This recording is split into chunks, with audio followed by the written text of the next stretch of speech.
नमस्ते सम्पूर्ण साथीहरुमा म अमृत गोतामे तथा यामी कम्प्युटर इन्स्टिट्युट युट्युब च्यानल बुटावलको तर्फदेखि साथीहरु HTML सँग सम्बन्धित विभिन्न किसिमका जानकारी सिक्वेन्सली मैले पार्ट वाइज तपाईहरुलाई राख्दै आइरहेको छु र आजको यो भिडियोमा मैले तपाईहरुलाई प्याराग्राफलाई स्टाइलिङ गर्नको लागि प्रयोग गर्ने विभिन्न किसिमका ट्यागहरु जस्तै bold tag, strong, big, small, I tag अनि साइड, इम्फेसाइज यस्तै विभिन्न किसिमका ट्यागहरुको बारेमा जानकारी गराउन तपाईहरुसँग आइसकेको छु। ढिला नगरी तपाईहरुलाई कम्प्युटर स्क्रिन तर्फ लैजान चाहन्छु। साथीहरु, यो भिडियोमा मैले तपाईहरुलाई यो प्याराग्राफहरुलाई स्टाइलिङ कसरी गर्ने भन्ने बारेमा चाहिँ जानकारी गराउन गइरहेको छु। र अघिल्लो भिडियोमा चाहिँ मैले तपाईहरुलाई यो फन्टसँग सम्बन्धित फन्ट फेस, फन्ट कलर र फन्ट साइजको बारेमा बताएको थिएँ। र यसमा चाहिँ यो प्याराग्राफहरुलाई चाहिँ स्टाइलिङ गर्ने अब धेरै अप्सनहरु हुन्छ। धेरै अब अरु नयाँ ट्यागहरु हुन्छन्। त्यसको बारेमा चाहिँ सबै यो भिडियोमा चाहिँ कभर गर्ने छु। कृपया भिडियोलाई चाहिँ राम्रोसँग हेर्नु होला। मैले चाहिँ यहाँ एउटा फाइल बनाएको छु प्याराग्राफ स्टाइल ट्याग भनेर। अनि त्यसपछि यिनीमा चाहिँ यसरी लेखेको छु। बडी ट्यागमा चाहिँ h1 अनि दुईटा प्याराग्राफ युज गरेको छु।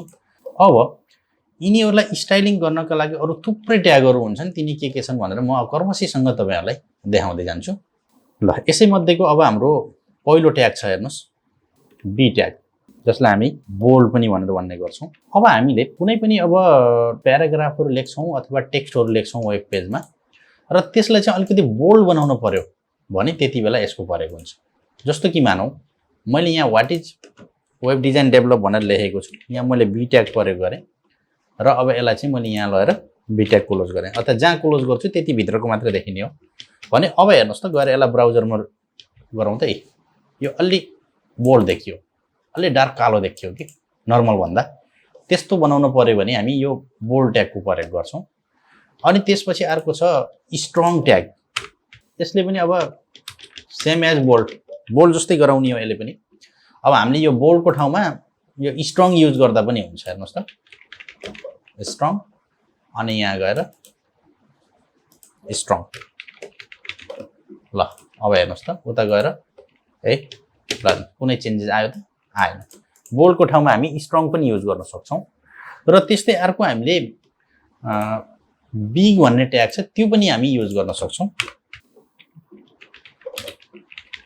Big tag. अब हेर्नुस्, यहाँ गएर मैले यति भित्र है बिग यो लेखेँ अनि यहाँ यसमा नलेखौँ हो, यहाँनेर मैले बिग भनेर सुरु गरेँ र यतिलाई मात्रै मैले बिग क्लोज गरेँ। यति भित्रकोलाई मात्रै म बिग गर्न चाहन्छु। ल हेर्नुस् है। अब गएर ब्राउजरमा रिलोड गरौँ त। यहाँसम्म हेर्नुस् नर्मल फन्ट छ हैन, सामान्य छ। तर हो यति भित्र अलि राम्ररी गइरहेर हेर्नुस्, हो यति भित्र चाहिँ के छ भन्दा अलि ठुलो भएको छ कि बिग भएको छ।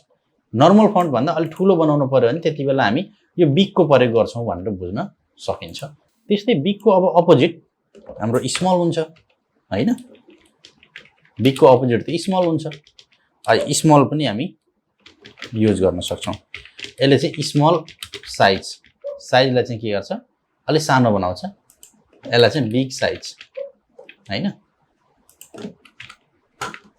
ल, अब यसैमा अहिले हामीले यो बिगको सट्टा यहाँ स्मल युज गर्दियौं त। हेर्नुस् है, स्मल। अब ब्राउजरमा गएर रिलोड गरौँ त, सानो भयो। नर्मल भन्दा के भयो, सानो भयो, स्मल हैन। अब त्यसपछि अब अर्को छ आई ट्याग। यसले फेरि अब हाम्रो टेक्स्टहरुलाई इटालिक बनाउने काम गर्छ। ल हेर्नुस् है, मैले यो स्मलको ठाउँमा यही युज गर्दिन्छु आई अनि यहाँ गएर आई क्लोज। अब हेरौँ त, यहाँ गएर रिफ्रेश गरौँ त। हेर्नु त, यो इटालिक भयो नि। जस्तो माथिपट्टि हाम्रो यो यामी कम्प्युटर इन्स्टिट्युट लेखेको छ नि, अहिले नर्मल छ। अब यसमा गएर यहाँ हामीले यो आई युज गर्दियौं त। हेर्नु है, आई स्टार्ट अनि आई क्लोज। स्टार्ट र क्लोज दुईटै हुनुपर्छ है यो पेयर ट्यागमा। ल हेर्नुस्, यो हल्का छड्के पर्यो हैन। यसलाई चाहिँ हामी के भन्छौं, आई ट्याग अर्थात् इटालिक ट्याग भनेर भन्ने गरिन्छ है। इटालिक बनाउने आई ट्याग अर्थात् इटालिक, हल्का छड्के बनाउने। त्यस्तै अब हाम्रो आई जस्तै अर्को पनि छ हाम्रो साइट है, CITE। अहिले नर्मल छ हेर्नुस् त यो हैन। हामीले जसरी यहाँ आई ट्याग प्रयोग गर्दा हाम्रो छड्के भएको थियो नि, यो सुरु गर्ने र अनि फेरि यो के गर्ने साइड क्लोज गर्ने। अब यो गरेर हेरौँ त, ल हेर्नुहोस् इटालिक जस्तै नै बनायो हैन। साइड जस्तै फेरि हामीले अर्को ट्याग पनि युज गर्न सक्छौँ, इएम ट्याग। यसलाई इम्फेसाइज भन्छ। यसले पनि हाम्रो इटालिक नै बनाउने काम गर्छ। ल हेर्नुहोस् है, जस्तो अब मैले यो साइडको ठाउँमा अहिले मैले यो साइड मेड दिएँ, यो साइड पछाडिको पनि मेड दिएँ। अब यो हाम्रो के हुन्छ नर्मल हुन्छ। अब हामीले यसमा के गरौँ भन्दा इएम इम्फेसाइज इएम। अब हेर्नुहोस् त यो के हुन्छ અહીંको इटालिक जस्तै नै हुन्छ है। ल हेर्नुहोस् हैन। त्यसपछि अब अर्को ट्याग छ, बुझ्नु भएको छ यो? यदि बुझ्नु भएको छैन भने भिडियोलाई पज गरेर हेर्नु होला। अब अर्को छ अन्डरलाइन, यु ट्याग, जसलाई हामी अन्डरलाइन भनेर भन्ने गरिन्छ। अब कुनै पनि यसमा अन्डरलाइन दिन पर्यो भने हामी चाहिँ यो के गर्छौँ, यो यु ट्यागको प्रयोग गर्ने गर्छौँ। अब हेर्नुहोस् हामीले यो इम्फेसाइज पनि हटाइदिउँ हैन, बुझ्नु भयो होला। अब यसमा चाहिँ मैले यु ट्याग प्रयोग गर्छु। यु ट्याग स्टार्ट गरेँ अनि त्यसपछि यहाँ गएर यु ट्याग क्लोज गरेँ। ल हेर्नुहोस् भने अब यसलाई रिफ्रेस गरौँ त, हेर्नु त अन्डरलाइन आयो हैन। यु ट्यागले अन्डरलाइन ल्याउने काम गर्छ। यो अन्डरलाइन ल्याउने अर्को ट्याग छ फेरि, जसलाई हामी के भन्छौँ आइएनएस भनेर भन्ने गर्छौँ। आइएनएस ट्याग, यसले पनि अन्डरलाइन नै गर्ने काम गर्छ। जसरी भर्खर हामीले यहाँ यो यु राख्यो नि, हो यसमा पनि हामीले राखिदिउँ त आइएनएस, अनि आइएनएस क्लोज गरौँ, कुनै चेन्जेस आउँदैन। अब ल हेर्नुहोस् है, यहाँ अन्डरलाइन नै आएको छ नि, कुनै चेन्ज छैन। न कि हामीले यो कोड एडिटिङमा चाहिँ हामीले यो यु प्रयोग गरेको थियो, अहिले चाहिँ के गरियो आइएनएस प्रयोग गरियो हैन। ल अब यसलाई म यो हटाउँछु। यसपछिको अर्को ट्याग भनेको अब हाम्रो एस भनेर भनिन्छ, एस ट्याग। खास यसलाई चाहिँ स्ट्राइक थ्रु भनिन्छ हैन। लेखेको टेक्स्टहरुलाई चाहिँ उसले काट्ने काम गर्छ कि। जस्तो अब हामीले यहाँ लेखियो, जस्तो मानौ मैले यहाँ एउटा नयाँ बनाइदिएँ है, यहाँनिर एउटा पी ट्याग सुरु गरेँ अनि यहाँ चाहिँ मैले पी ट्याग चाहिँ क्लोज गरेँ ल हैन। अनि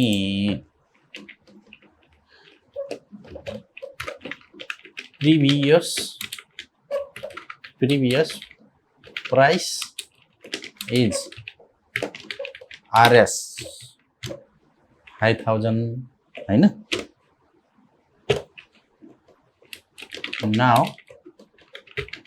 discount price is 350 भनेर मैले यहाँ लेखेँ हैन। अब यसलाई ब्राउजरमा गएर लोड गरौँ त, यहाँ हाम्रो यो आउँछ हो। अब हो यो 5000 लाई चाहिँ काट्न पर्यो कि, स्ट्राइक थ्रु भनेकै त्यही हो। यो 5000 लाई चाहिँ के गर्ने भन्दा काट्न पर्यो। यहाँ गएर यसलाई # प्रयोग गरिदिउँ र जहाँसम्म लाग्ने हो त्यहाँ गएर # लाई चाहिँ क्लोज गरिदिउँ।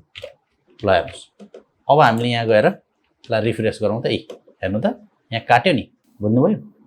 # को काम चाहिँ त्यो। यसपछि अर्को ट्याग छ स्ट्राइक थ्रु जस्तै नै हो, DEL ट्याग। यसले पनि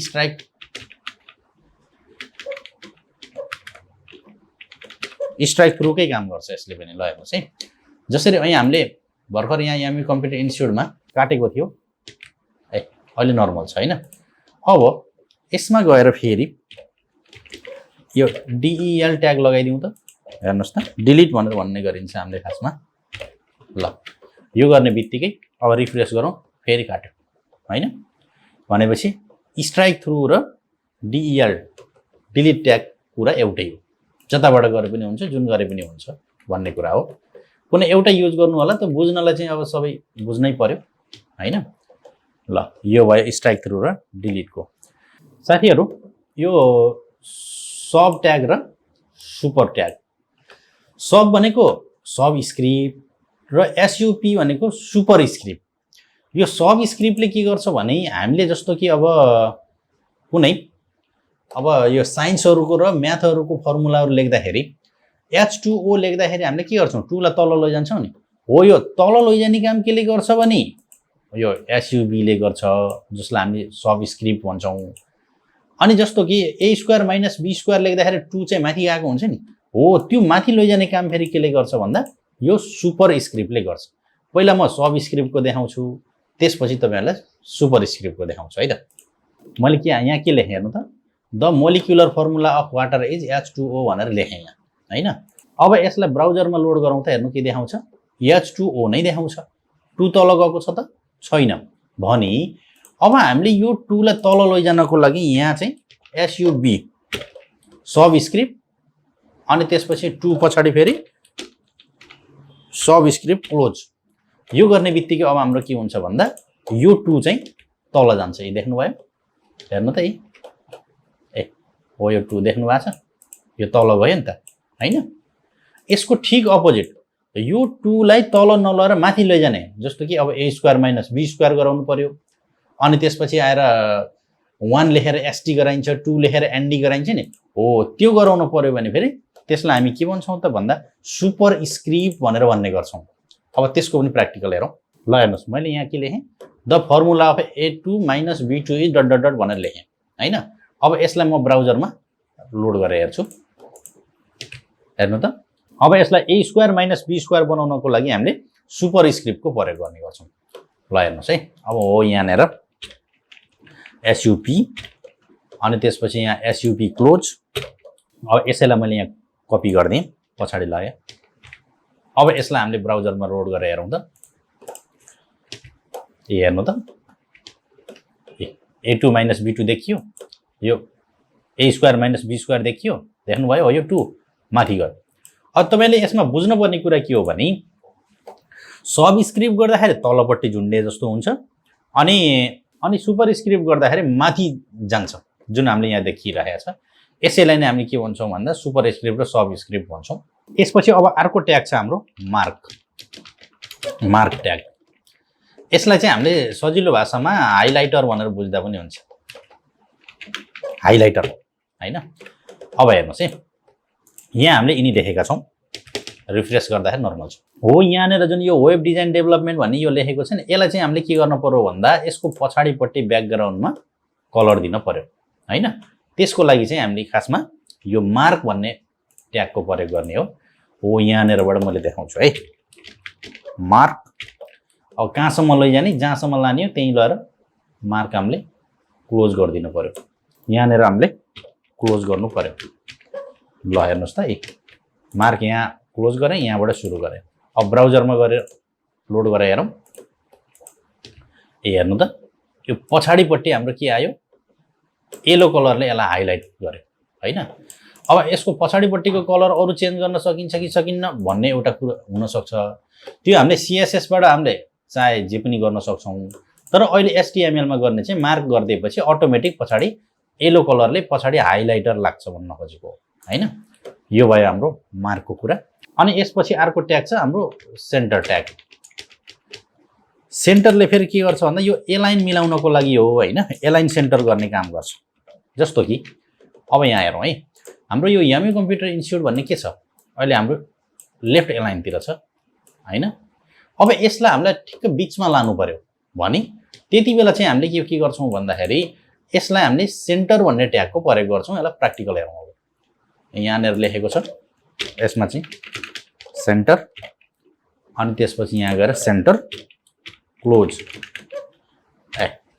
त्यसपछि अब गएर रिफ्रेश गरौँ त ल हेर्नुस् यो बीचमा आयो अनि भन्नुलाई लेफ्टमा त थियो सेन्टरमा त लगियो राइट जान्छ नै हैन त्यो राइट लैजानको लागि चाहिँ पछि हामीले CSS बाट टेक्स्ट एलाइन राइट भनेर गर्ने गर्छौं त्यो पछि त्यति बेला हेरौँ ल अहिले यसलाई यति हो सेन्टरको काम मात्रै बुझिराखौँ है त्यसपछि आजको हाम्रो यो भिडियोको अन्तिम ट्याग छ हाम्रो त्यो ट्याग भनेको TT ट्याग है यो TT ट्याग भनेको के हो भन्दाखेरि जस्तो कि अब हामीले नर्मली लेखेका हुन्छौं यो टाइपराइटर भनेको तपाईहरुले सुन्नु भएको छ कि छैन हैन यो टाइपराइटरबाट पहिला हाम्रो यो टाइप गर्दाखेरि लेख्दाखेरि यो टाइपराइटरबाट लेख्ने गरिन्थ्यो र स्पिड टाइपिङ स्पिड फास्ट गर्नको लागि पनि यो टाइपराइटरबाट प्र्याक्टिस गरेर स्पिड बढाउने चलन थियो भने हामीले त्यो टाइपराइटरमा त्यहाँ प्रिसेट त्यो क्यारेक्टरहरूको जुन स्टाइल हुन्थ्यो नि हामीले लेखेको टेक्स्टहरूलाई हो त्यसमा कन्भर्ट गर्नु पर्यो भने चाहिँ यो टीटी ट्यागको प्रयोग गर्ने गरिन्छ।